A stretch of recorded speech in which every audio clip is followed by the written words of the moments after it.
नमस्ते काकी। नमस्ते। बसन्ते त यस बेलासम्म कहाँ गएको थिइस्? कतै होइन, म ज्ञानुलाई खोज्दै बाटोसम्म गएको थिएँ। घरमा जेठानी दिदीले त कति बेला आउलास् र टिका लगाइदिउँ भनेर बिहानबाट कुरेर बस्नु भएको छ। होइन त यसरी दसैँको दिनमा त यसरी नपराल्या भए हुन्थ्यो नि। त्यही त, अब म गएर आमासित माफी मागिहाल्छु। आज दसैँको दिन मेरी आमाको मैले यति धेरै चित्त दुखाउँदा मन दुखाउँदाखेरि मलाई त साह्रै नरमाइलो लागेको छ। ल ल छिटो जा। अनि नानी तिमी पनि दसैँको बेलामा यतै बसिछौ त? काकी हेर्नुहोस् न, सहर जाने भनेको भ्याउँदै भ्याएन। आज त झन् दसैँको दिन गाडी नै नचल्ने रहेछ। त्यसो भए जाऊ न त बसन्तेको घरमा गएर टिका लगाऊ। अनि टिका लगाइसकेपछि हाम्रो घरतिर पनि बसन्तेलाई लिएर आऊ। भइहाल्छ नि। अनि मधु आइन र? तिमी त मधुलाई लिन गए जस्तो लागेको थियो त। दसैँ पछि आउने रे। अब नआए पनि हुन्छ। मलाई त बिचरा बसन्ते त्यसको यादमा तडपेको देख्दाखेरि रिस उठेर पारा तातेर आउँछ। अनि तिमी केही दिन यतै बस्छौ होला नि? बस्छु होला। 2 दिन त बसन्तेले बास दिन्छु भन्नुभएको छ के अरे। 2 दिन बसन्तेकोमा 2 दिन हाम्रोमा गएर केही दिन यतै बस के। मलाई त खै किन हो किन तिम्रो साह्रै माया लाग्यो। विचार गरौँला नि त। अहिले हामी जान्छौँ। बसन्तेको आमाले कुरिएर बस्नु भएको होला। हुन्छ, ल छिट्टै जाऊ। हस्, हिँड्नुहोस् बसन्ते जाम। काकाको सातो जान्छ उता गयो भने कहाँबाट बास बस्नु नि। ज्ञानुलाई घर हालेर मात्रै जानु न काकी। ज्ञानुलाई राखेर तपाईँलाई चाहिँ काकाले निकाल्नुहुन्छ अनि त्यहाँबाट सातो काकोसँग पुलिस चौकी हाल्छ।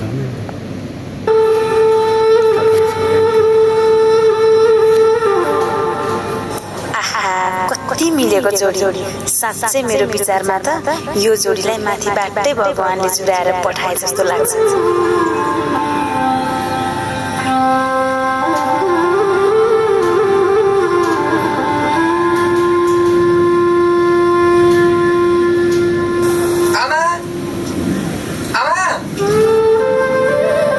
नमस्ते आमा। नमस्ते। बसन्ते त बल्ल आइस। दसैँको दिन पनि किन यस्तो गर्छस् छोरा? आमा, मलाई माफ गर्नु होला। मैले तपाईँको धेरै मन दुखाएको छु। आमा, बसन्तेलाई गाली नगर्नुहोस्। बसन्तेको अहिले खराब समय चलिरहेको छ। त्यसैले उहाँलाई आफू के गर्दैछु कता जाँदैछु केही पनि थाहा छैन। भए पनि त आज दसैँको दिन एउटा भएको छोरो यसरी पराल लिएर हिँड्दा साह्रै मन दुख्दो रहेछ। एउटा भएको छोराले त आज सुख दुःखका कुरा गर्ने, सँगै बस्ने, सँगै खाने गरे पनि त हुन्थ्यो नि। तपाईँ ढुक्क हुनुहोस्। एक न एक दिन तपाईँको त्यो दुखेको मनमा मलम लगाउने कोसिस गर्नेछु। खै कहिले आउला त तैँले मेरो दुखेको मनमा मलम लगाउने दिन? एक दिन अवश्य आउनेछ आमा। अहिले म आफै समस्यामा छु। मेरो जिन्दगीलाई यता टाल्न खोजे उता भत्किन्छ, उता टाल्न खोजे यता भत्किरहेको छ मेरो जिन्दगी। भयो अब दसैँको दिनमा आफ्नो मनलाई सकेसम्म बलियो बना। अनि नानी, तिमीसित हिँड्ने चोर चाहिँ कहाँ गयो त? को चोर? इन्द्रे भन्ने मान्छे के। ऊ त खै कता गयो। तर ऊ चोर होइन नि आमा। चोर नभएर को हो त त्यो? मेरो छोरालाई नाङ्गो खुकुरी लिएर मार्छु भन्दै हिँडेको थियो। तिमी पनि त्यसैको साथमा हिँडेको देखेर मलाई त पारा तातेको थियो। त्यही भएर लखेटी कि हुम कि अस्ति तिमीहरूलाई। बसन्ते, बुझिस् नि तैँले, त्यो चोर र यी नानी सँगै आएका थिए।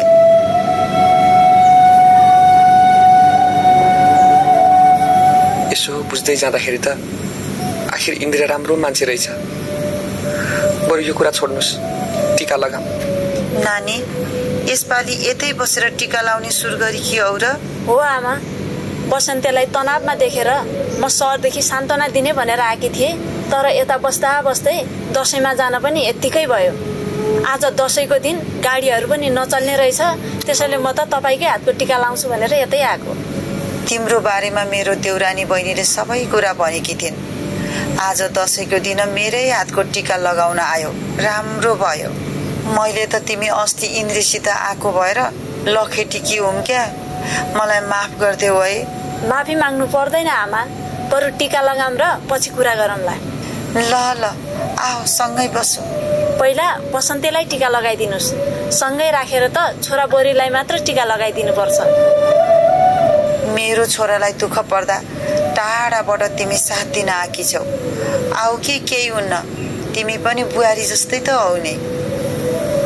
ज्ञानु, सँगै बसेर टिका लगाऊँ न त। सँगै बसेर टिका लगाउँदैमा त केही हुन्न होला नि। हुन्छ, ल ल, आऊ आऊ।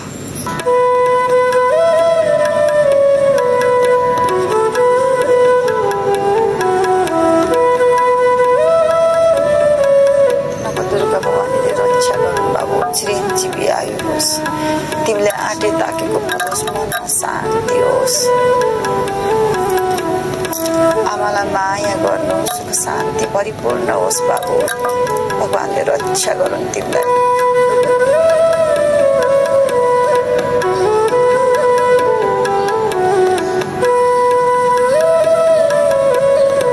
यसरी सधैँभरि एउटी केटीको पछि लागेर बौला जस्तै भएर नहिँड बाबु। केटी जति पनि पाइन्छन्, तैँले हुन्छ मात्रै भन। केटी जति पनि खोज्छन् छोरा, त यस्तो बौला नभन। त्यस्तो आशीर्वाद दिनु होइन त, त्यो त बहुत समस्या।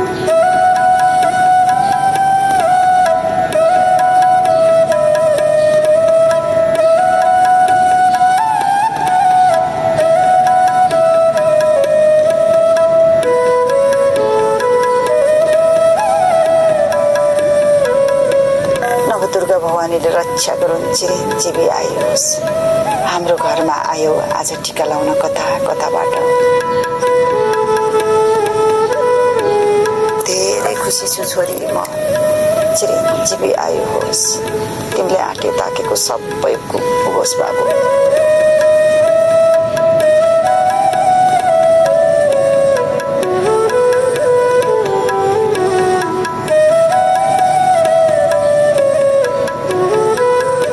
के खान्छौ त? मैले त बसन्तीको चिन्ताले के पनि बनाएको छैन।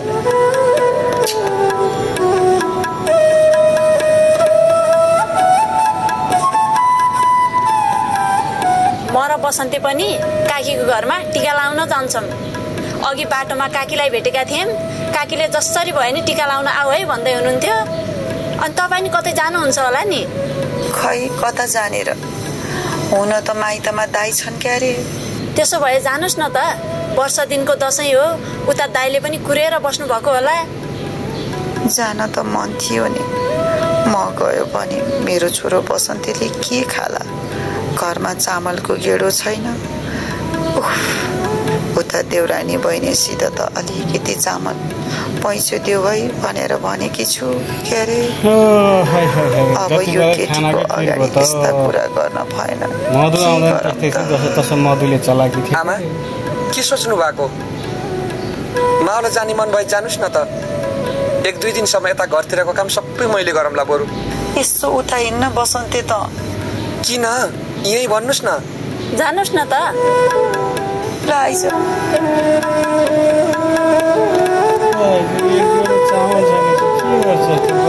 नि त बसन्तीलाई अघि नै भनिसक्यो उसलाई, सबै थाहा छ। बसन्ती, मलाई तेरो मामाको घर जान, तेरो मामाको हातको टिका लगाउन पहेँलो अक्षता भए पनि साह्रै रहर लागेको छ। म दसैँमा माइत नगएको पनि धेरै वर्ष भयो। के गरौँ? अब जान मन लाग्यो भए जानुस् न त।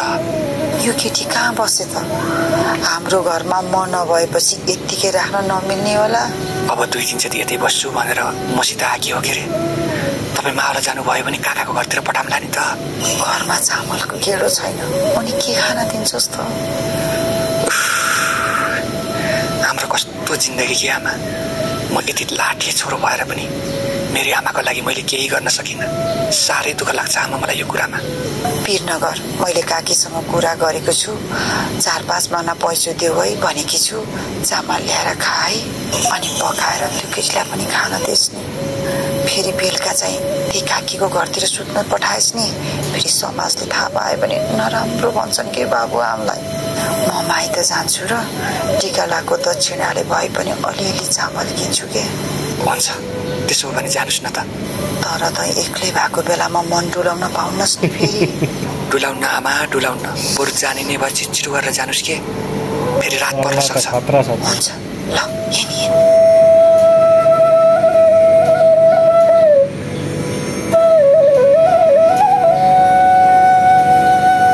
आमा छोराको सल्लाह त निकै बेर भयो त। अनि आमा माउलो जानु हुने भयो त? जान्छु नानी, धेरै वर्ष भयो माइत नगएको। ल जानुस् न त। तपाईँ माउलो जानुभयो भने म 1-2 दिन काकीसँगै बस्छु काकीको घरमा। हुन्छ बसन्तेले एक्लै पारेर है त। के गर्ने विचार गरिसके हो जस्तो पो छ त आमा छोरामा। बसन्ते, यसपालि त तपाईँको आमा पनि माइत जान पाउनु हुने भयो। हो नि। आमालाई माइत पठाम र तपाईँ र म पनि काकाको घरमा जाउँला। बेलुका म उतै बस्छु। अनि घाँस काट्न पर्यो भने दुवैजना गएर काटौँला हुन्न र? हुन्छ।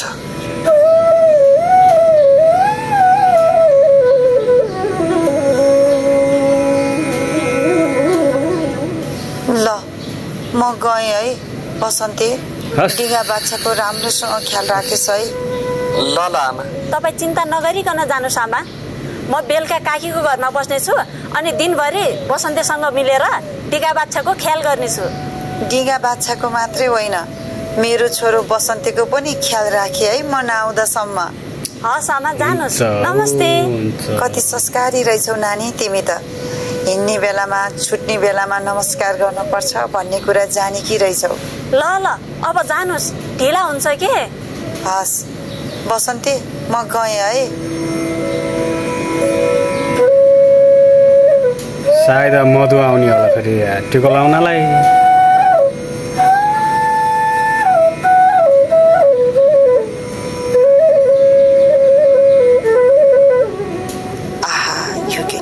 संस्कारी रहेछ। धेरै गुणगान गाउनु पर्दैन पनि यस्तै संस्कारी होस् अनि मेरो र मेरो छोराको यसै गरी ख्याल राखोस्। आज यही केटीको कारणले यतिका वर्षपछि माइत जान पाए। भगवानसित यही प्रार्थना छ मेरो घरमा पर्ने बुहारी यस्तै संस्कारी भइदियोस्। मधु नि संस्कारी नै थिए नि। सहरबाट आएर यो गाउँमा बस्नु भएको रेणु म्यामको घर यही हो? हो किन र नानी, आउनुहोस् न यता बस्नु। हामी यहाँ बस्न आएका होइनौँ। रेणु भन्नेको तपाईँ हो? हो, किन र? हामी सादा पोसाकका प्रहरी हौँ। तपाईँलाई चेलीबेटी बेचबिखन अन्तर्गतको उजुरी परेको छ। त्यसैले तपाईँलाई छलफलको लागि लिन आएका। बरु ढिला नगरी हामीसँग हिँड्नुहोस्।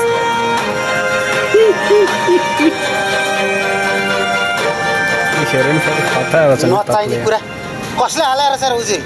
यो सब कुरा चौकी गएपछि थाहा हुन्छ। बरु ढिला नगरी हिँड्नुहोस्। के भयो र बुवा? भनेपछि उहाँको छोरी मधु भन्ने तपाईँ हो? हो, किन र? हामी सादा पोसाकका प्रहरी हौँ। तपाईँको आमालाई चेलीबेटी बेचबिखनको आरोपमा उजुरी परेको छ। त्यसैले छलफलका लागि लिन आएका हौँ हामी। के रे? चेलीबेटी बेचबिखनको उजुरी परेको छ रे? आमा, म यो के सुन्दैछु? यो सब मलाई फसाउने षड्यन्त्र हो मधु। सायद त्यो बसन्ते र ज्ञानुको टोलीले मलाई फसाउन खोजेका हुन्।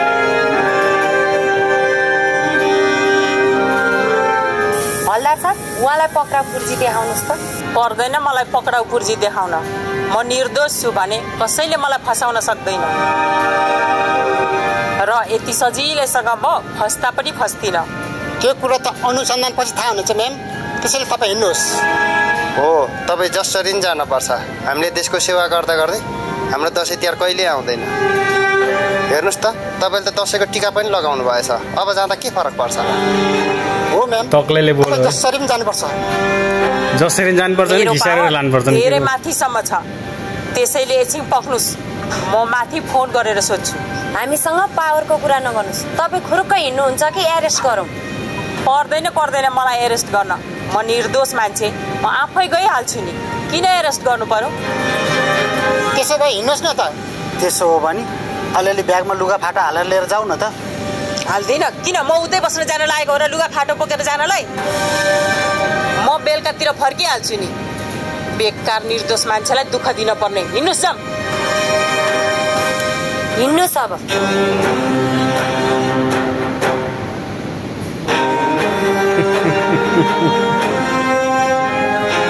पुलिसले लगो रेनुलाई। अब मधुले केही सोच्ने बेला आएको छ। साँच्चै हो त भनेर। बरु जाउँ न हिँड एकछिन चौकीतिर गएर बुझेर आऊँ। पर्दैन, अहिले नजाम। यदि मेरी सौतिनी आमा गलत छिन् भने उनले कानुन अनुसार सजाय पाउनै पर्छ। गलत छैनन् भने प्रहरी घरमै आएर लैजानु भनेको सानो कुरा होइन बुवा। आखिर कसले हाल्यो होला त उजुरी? सायद त्यो ज्ञानु भन्ने केटीले हाले कि ओली। त्यो केटी सहर छिरेपछि सबै गुण्डाहरूको भागाभाग भएको छ भन्ने सुनेकी थिए। अब त्यसको पहिलो मिसन गाउँ केन्द्रित भएपछि त्यसको पहिलो शङ्खाको सुई हाम्रो सौतिनी आमातिर हुन सक्छ। तँलाई के लाग्छ तेरी आमाले त्यस्तो पाप गर्न सक्ली र? भन्न पनि सकिन्न। मलाई पनि शङ्का छ मेरो सौतिनी आमामाथि। किनकि मलाई बसन्तेले पटक पटक भनेको थियो तिम्रो सौतिनी आमाले तिमीलाई बेच्दैछिन् भनेर। के थाहा त्यो सोझो केटाले झुट नबोलेको पनि त हुन सक्छ। के रे? तँलाई तेरी आमाले बेच्दैछिन् भनेर बसन्तले भने रे? हो, पटक पटक यही कुरा भनेर उसले मलाई जोगाउन खोजेको थियो र उसको कुरा मैले विश्वास नमानेर उसित सम्बन्ध मेटाएर आए। तर आज घरमै प्रहरी आएर मेरो सौतिनी आमालाई लैजाँदा कता कता मलाई पनि शङ्का लाग्न थाल्यो। नचाहिने कुरा नगर है तैँले। नचाहिने कुरा होइन बुवा। मेरी सौतिनी आमाले इन्द्रलाई जबरजस्ती यही खाबोमा बाँधेर मधुलाई बेच्ने दलाल म हो भनेर जबरजस्ती किटानी गराउन खोज्दै थिइन्। तर त्यति बेला इन्द्रको आँखामा हेर्दा ऊ निर्दोष र मेरो सौतिनी आमा दोषी जस्तो देखिन्थ्यो। भनेपछि इन्द्रलाई रेणुले यहाँ कहिले बानेकी थिए र? तपाईँ सहर गएको बेलामा, जुन बेला तपाईँले इन्द्र र ज्ञानु भन्ने केटीको हातबाट छुट्याएर मलाई यो घर लिएर आउनु भएको थियो। त्यस्तो होइन होला छोरी, किनकि म सधैँ तेरो आमासँगै त छु नि। आजसम्म सँगै बस्दा यो बारेमा अलिअलि मैले पनि त थाहा पाउनु पर्ने हो नि। के थाहा तपाईँ सोझो भएर सोझो लोग्नेको फाइदा उठाउन खोजेको पनि त हुनसक्छ नि मेरो सौतिनी आमाले। खै के हो के? छ्या, मलाई त साह्रै चिन्ता भयो। चिन्ता नगर्नुहोस्, म भोलि बसन्तेलाई एकपटक भेटेर सबै कुरा बुझ्ने कोसिस गर्छु। ल ल जा त, मलाई एक लोटा चिसो पानी ले। हस्। खरखरको भयो। बुढोले पहिल्यै बुझ्नु पर्थ्यो, म त केही रणनीति बनायो होला भनेर ठानेको त के थाहै कुरो हुन्छ बुढो त। ए भनेपछि आज मधुको सौतिनी आमा पक्राउ पर्दैछिन्? पर्दैछिन् होइन, यति बेला त प्रहरीले पक्राउ गरेर लगिसक्यो होला। अब तिनलाई जसरी पनि जेलमा सडाउनै पर्छ। छोरी मान्छे भएर तिमी जस्तो आँटिलो मान्छेलाई चाहिँ मान्नै पर्छ। आजसम्म ती पापीहरू यो गाउँमा आएर बस्दा हामीले ढुक्कले सास फेर्न पनि पाएका थिएनौँ। आज बल्ल यो कुरा सुनेर आनन्दको सास आउने भयो। हामी कानुनी राज्यमा छौँ काकी। कसैमाथि कसैले अन्याय र अत्याचार गर्न खोज्यो भने कानुनले उनीहरूलाई सजाय दिन्छ। त्यही पनि मधुकी सौतिनी आमा त चेलीबेटी बेचबिखनमा लागेकी रहेछिन्। त्यस्तासित डराएर बस्ने हो भने एउटाको कारण कतिवटा चेलीहरूको जीवन बर्बाद हुन सक्छ। एकचोटि सोच्नुहोस् त काकी। उहाँले सही भन्नुभयो आमा। उहाँ जस्तै हाम्रो समाजमा आँटिलो मान्छेको खाँचो छ। ज्ञानु नानी, ती प्रहरीहरू रेणुलाई लिएर कुन चाहिँ बाटो जाँदै होलान्? किन तपाईँलाई नि डर लाग्यो कि क्या हो?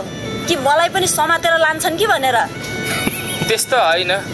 तपाईँलाई पनि मैले सुरुमा उजुरी हाल्न खोजेकी थिएँ, तर तपाईँ एकपटकलाई सुध दिनु भएको छ भनेर छोडिदिएकी हो। तपाईँले होइन बसन्तेको सम्पत्तिमा आँखा लाएर उनीहरूको उठीबास गर्न खोजेको हो। मैले कुनै दिन भाउजूको सम्पत्तिमा आँखा लाउन खोजेकै हो।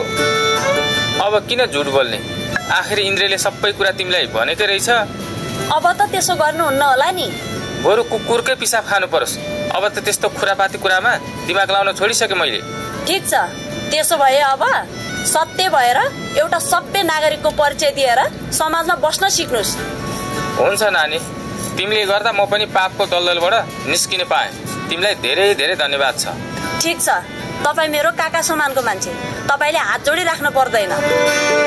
अबदेखि पाप र धर्म के हो भनेर छुट्याएर काम गर्नुहोस्। म लगायत हामी सबै यसैमा खुसी हुनेछौँ। तिमी कति बुझकी रहेछौ ज्ञानु। आज तिमीले गर्दा हाम्रो जेठानी दिदी पनि यतिका वर्षपछि माइत जानु पाउनु भयो।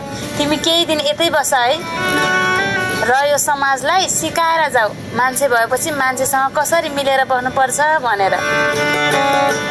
हो नानी, तिमी यतै बस्यो भने हामीले पनि खुसी र आनन्दको सास फेर्थ्यौँ होला। ठिक छ, तपाईँहरूको आग्रहलाई मैले नाइ भन्न सकिनँ। अब मेरो 2 दिनको बसाइ 1 हप्ता लम्ब्याएर बस्छु नि, हुन्न र? भइहाल्छ नि। अब ठुली आमा पनि माइतदेखि नआउँदासम्म बसन्ताईको पनि साथी हुनुहुन्छ, तपाईँ यतै बस्नु भयो भने। खुब बसन्तीसित घाँस काट्न पठाउँला भनेर सोच्नु भएको होला होइन बाबु? बाबु यता पो चर्का लाग्छ छ त फेरि। बाबु किन र? आफूभन्दा सानो उमेरको मान्छेलाई बाबु भन्न हुन्न र? हुन्छ, किन नहुनु। तर तपाईँले बाबु भन्दाखेरि मलाई ठ्याक्कै मधु भाउजूको झल्को मेटियो भने। म यहाँ सबैलाई मधुको सम्झना मेटाउँछु भनेर बसेको होइन नि। म त 1 हप्ता पछि गइहाल्छु नि फेरि। हुन्छ नि, किन नहुनु। सधैँभरि बसन्ताईको साथी भएर बसे पनि हामी त खुसी हुन्छ आमा। हो नि। ल धेरै मजाक नगर। ज्ञानु र बसन्तीलाई टिका लगाइदिने होला नि। लगाइदिउँला नि त। ज्ञानु, साँच्चै भन्ने हो भने मलाई त तिमीलाई देख्दै पहिलो भेटमा किन आफ्नो मान्छे जस्तै लाग्यो। भयो घेरैचोटि भनिसके काकीले। बरु बसन्तीसित ट्यानिङ मेनिङ गर्ने हो कि भन्ने होला। अब मधुले फेरि होइन, के भन्छ यसले? अलि बुझिने गरी भन्न। बसन्तीले मधु त्यस्तो केही भन्नु खोजे होइन। बसन्ती र ज्ञानु सधैँभरि यसरी एकअर्काको साथी बनेर बस। आऊ टिका लगाउनु भन्नु खोजे हो क्या दुवैजना? यति कुरा भन्न नि डराउनु पर्छ र? हिँड्नुहोस् बसन्ते, जाम टिका लगाउन। तपाईँका गोठमा भएका टिका बाच्छालाई पनि घाँस काट्न जानुपर्ने। कस्तो टाठी हो क्या तिमी त। ल आऊ टिका लगाउनु ल दुवैजना।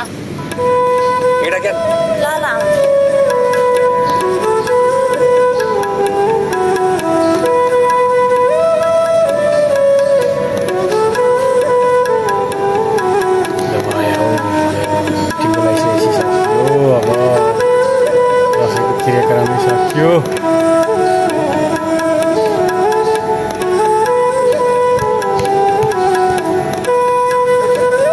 ल हाम्रो बसन्ती ज्ञानी छ, अझै ज्ञानी बन्दै जानु। काका काकीको इज्जत राखेर समाजमा राम्रो नाम चलाएर बस्नु।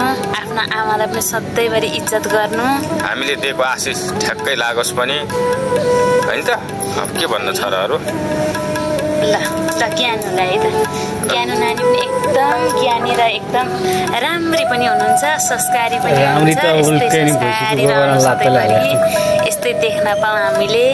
अनि सधैँभरि हाम्रो लागि त यही गाउँमा देख्न पाए हुन्थ्यो यो नानीलाई त। हो, सधैँभरि यसरी नै संस्कारी भएर होइन, इमान्दार स्वरूप कहिलेकाहीँ हाम्रो घरमा पनि आउनु।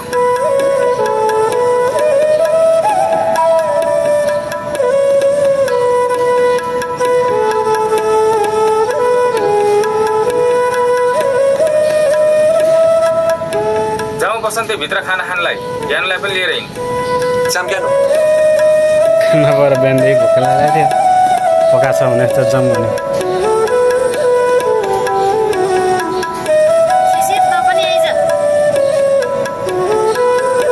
सकियो हो त?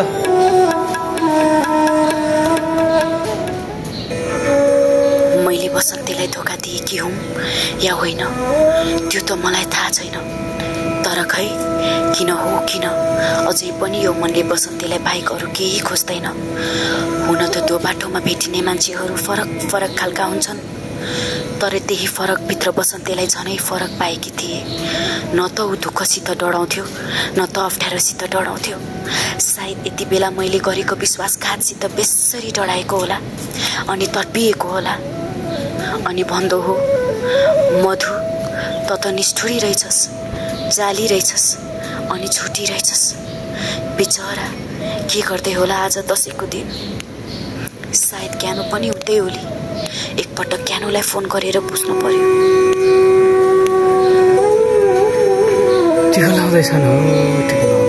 हो, अहिले फोन गर्दिन, फेरि शङ्का गरी भन्न सक्छ ज्ञानुले। उता मेरी सौतेनी आमालाई पुलिसले लगेको छ।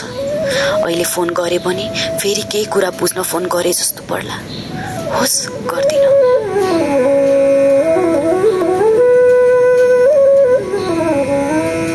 भगवती फलाएर छ नि त उता मधु फर्केर त के भयो? किन एकरो भयो कि?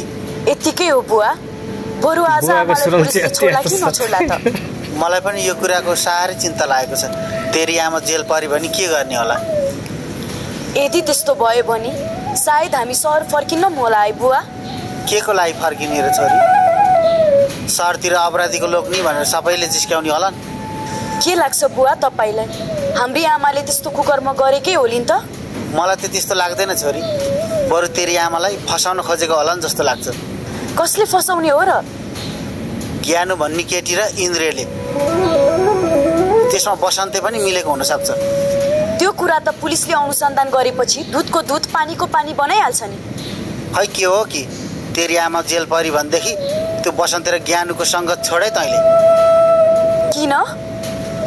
जसको कारण तेरी आमा जेल पढेकी छ भने त्यस्ताको सङ्गत गरेर के काम? अनि मेरो सौतिनी आमाले मलाई बेचेको भए? त्यो त हुनै नसक्ने कुरा हो र तेरी आमाले गर्नै नसक्ने काम। यदि मेरो सौतिनी आमा जेल परिन् भने उनले म माथि अपराध गर्न खोजेको हो भन्ने कुरा बुझिन्छ बुवा। सही। त्यसपछि पनि तपाईको कुरा सुनेर तिनै पापिनीसित बस्नु पर्यो भने म जिउँदो र मरेको कङ्कालमा कुनै फरक हुँदैन बुवा। त्यसैले यो कुरा राम्रोसित विचार गर्नुपर्छ। अहिले आएर मलाई बसन्तीले भनेको त्यो सबै कुरा सत्य हो जस्तो लाग्छ, तर मैले उसको मन दुखाएर हिँडेँ र उसको मनमा जिन्दगीभर नमेटिने घाउ लगाएर हिँडेँ। तर बिस्तारै बुझ्दैछु बसन्ती सत्य मान्छे हो या असत्य भनेर। जुन दिन बसन्तीले भनेको सबै कुरा सत्य हो भनेर मलाई महसुस हुनेछ त्यो दिन एक अपराधीलाई मैले छोड्ने छैन। जुन अपराधीहरू मलाई बसन्तीले चिनाएको थियो कुनै दिन। भनेपछि त अन्तिममा गएर त्यही बसन्तैसँग जिन्दगी बिताउने सोच गरेकी छेस्? जिन्दगी भनेको सुख दुःखको पाटो हो बुवा। कहिले उकालो कहिले ओह्रालो, काडे तार र चट्टानलाई छिचोल्दै हिँड्नुपर्छ। त्यसपछि बल्ल अन्तिम गन्तव्य मृत्युसम्म पुगिने हो। त्यसैले यो जीवनको यात्रामा बसन्तीसँगै हिँड्नु रहेछ भने निधारमा लेखिएको कुरालाई कसरी मेट्न सकिन्छ र? तर उसको जीवनमा जान म आफैलाई रोकेकी छु यति बेला। कसरी? किनकि उसको मन दुखाकी छु, उसको जन्म दिने आमाको अपमान गरेकी छु। त्यसैले भेट्न जाम भने उसको अगाडि मुखै देखाउन लाज भएको छ मलाई। के गर्नु त? बेलामा बुद्धि पुर्याइनस्। बोल्न पाए भनेर धेरै बोल्न नहुने थियो। हिँड्न पाए भनेर जता भावी हिँड्दाखेरि कहिले खाडलमा परिन्छ कहिले ठेस लाग्छ, त्यो त तँलाई राम्रोसँग थाहा थियो। सायद मेरो जिन्दगीको पहिलो गल्ती यही थियो। म बसन्तीसँग हिँड्दाको यात्रामा हिँड्न नजान्दा ठेस लागेको छ अहिले। अझै यो भन्दा बढी म जिद्दी भए भने एक दिन म अवश्य खाल्टोमा पर्नेछु। जुन दिन त्यही खाल्टोमा मेरो जीवनको अन्त्य हुन सक्छ। भयो, अब यस्तो कुरा नगर। बरु भोलि जा न त एकचोटि बसन्तलाई भेटेर आइज। कुन मुख लिएर उसलाई भेट्न जाने त बुवा? जा अनि सरी भन्। तैँले गरेको हजारौं गल्ती बसन्तीले माफी गरिदिन सक्छ। कसरी दिने माफ? मान्छेले एक दुई पटक गरेका गल्तीलाई हो माफ दिने, जस्तै तपाईँको काका।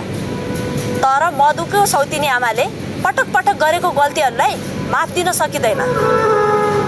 त्यही पनि ती पापिनीले त आफ्नै छोरीलाई पैसासित साट्न खोजेकी हुन्। भनेपछि मधु अब मसित झन् टाढा हुन्छन् होला। त्यसै त मधुको सौतिनी आमालाई मैले यत्तिकै नराम्रो बोल्दाखेरि मसित टाढा भएर आज बुवा आमासँगै गएर बसेकी छिन्। अब त झन् मधुको सौतिनी आमालाई जेल हालेको कुराले गर्दा मधु सायद मसँग झन् चिडिने छिन् अनि मसित इगो राख्ने छिन्। अब तपाईँले त्यस्तो सोचेर हुँदैन बसन्ते। दुई चिज मध्ये एक चिज तपाईँले रोज्नै पर्छ। कुन चिज नि दुई मध्ये एक? कि मधुलाई रोज्नुस् कि त बिर्सिनुस्? यो दुई चिज मध्ये मैले कुनै पनि एक चिज रोज्न सक्दिनँ। अहिले यति बेला मैले न त मधुले आऊ भनेर भन्न सक्छु, त्यसो हो भने के गर्नुहुन्छ त?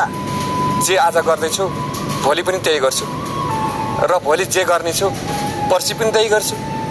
त्यही हो। यसरी जिन्दगी कटाउनु त अप्ठ्यारो हुन्छ नि त। मेरा हिजो अस्तिका जिन्दगी पो कहाँ सजिला थिए र? हिजो पनि मैले अप्ठ्यारोमा जिन्दगी कटाएको थिएँ भने आज पनि अप्ठ्यारोमा जिन्दगी कटाउँदैछु। सायद अब भोलिका दिनमा पनि अप्ठ्यारोकै बिचमा जिन्दगी कटाउनु पर्नेछ मलाई। ठिकै छ, त्यसैले हिजो आज त मलाई सहज लाग्छ यस्ता अप्ठ्याराहरू। तपाईँलाई मधुसित बोल्न मन लागेको छ हो? बोल्ने भए फोन लगाइदिन्छु। पर्दैन अहिले। किन? यत्तिकै माया लाग्छ हो? कति नि? धेरै। अनि मेरो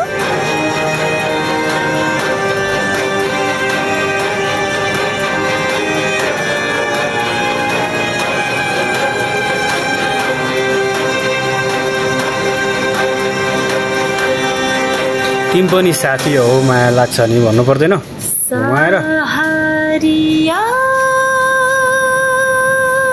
यसरी नै माया गर्दै जानु होला हामीलाई सधैँभरि